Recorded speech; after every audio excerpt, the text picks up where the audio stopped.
सर्दियां आ गई हैं और दिल्ली से 40 किलोमीटर दूर सोनीपत के इस छोटे से गांव के किसान अगली फसल की बुआई में जुटे हैं।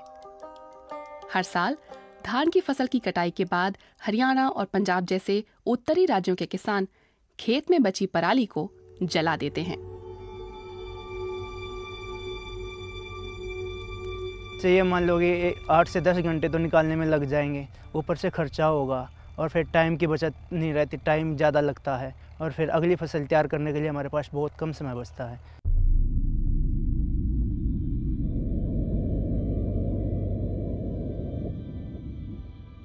इस मौसम में करीब 2 करोड़ टन कृषि अवशेष जला दिया जाता है। इसके नतीजे में इलाके की हवा बेहद प्रदूषित हो जाती है। इसी प्रदूषण के बारे में सोचकर अंकुर कुमार, कनिका प्रजापत और प्राचीर दत्ता ने 2014 में क्रिया लैब्स शुरू किया।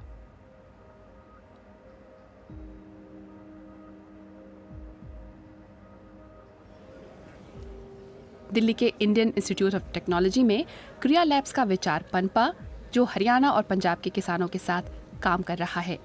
ये उन्हें पराली जलाने से रोकता है और उसे फायदेमंद कचरे में तब्दील करता है। स्टार्टअप ने कचरे से प्लेट और कटोरी बनाने की तकनीक ईजाद की है। कचरे की तो बाजार में कोई कीमत नहीं मिलती, लेकिन इन प्लेट और कटोरियों को प्लास्टिक के बर्तनों की जगह इस्तेमाल किया जा सकता है। ये सस्ती होने के साथ ही इको फ्रेंडली भी हैं।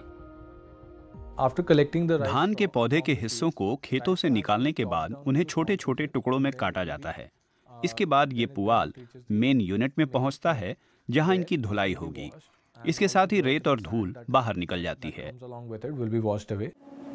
क्रिया लैब्स शुरू करने वाले अब तक ज्यादातर काम खुद ही कर रहे हैं। पुआल को धोने के लिए ये लोग वॉशिंग मशीन का इस्तेमाल करते हैं। साथ ही रेशों को नरम करने के लिए कुछ केमिकल भी डाले जाते हैं।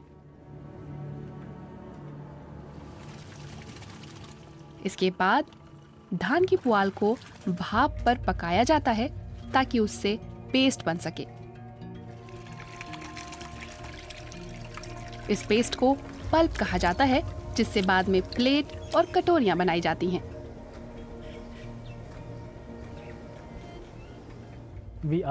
हम संगरूर, होशियारपुर, सिमराला और लुधियाना के किसानों के संपर्क में हैं और वो सब एक ही बात कहते हैं। वो सब इसे खेतों में जलाते हैं और सबसे पहले उनके बच्चे और उनका परिवार इससे प्रभावित होते हैं। दूसरों तक तो ये बाद में पहुंचता है। यही वजह है कि हमसे ज्यादा इसका समाधान ढूंढने में उनकी दिलचस्पी है। क्रिया लैब्स एक और खोज पर भी काम कर रहा है। अपने काम और उत्पादन का विस्तार करने के लिए उसने किसानों पर कचरे को रिसाइकिल करने की जिम्मेदारी डाली है। हमारा मॉडल ऐसा है कि हम पल्प बनाने वाली छोटी छोटी मशीनें इस बारे में दिलचस्पी रखने वाले उद्यमियों को देना चाहते हैं। इससे ये हुआ कि मध्यम और बड़े स्तर के जो किसान पर्याप्त पैसा खर्च कर पल्प बनाने वाली यूनिट लगाना चाहते हैं, उन्हें हम मशीनें देंगे और जो भी पल्प वो तैयार करेंगे हम उसे वापस खरीद लेंगे।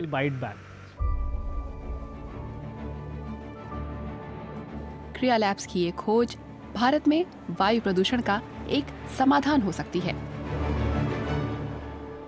हम में से हर कोई हर दिन ऐसे एक कप में चाय जरूर पीता है जो पल्प से बना है, और धान के पुआल से पल्प बन सकती है, तो आप उसे बाजार और सप्लाई चेन से भी जोड़ सकते हैं। हमारी तकनीक अगर बड़े पैमाने पर लोग अपना लें तो ये 2 करोड़ टन कृषि कचरे को एक बड़े बाजार में बदल देगी और उसका आर्थिक लाभ किसानों को भी मिलेगा। अगर ये तकनीक बड़े पैमाने पर उपयोग में आ जाए तो 2 करोड़ टन कृषि कचरे को इको फ्रेंडली थाली और कटोरी में बदला जा सकता है।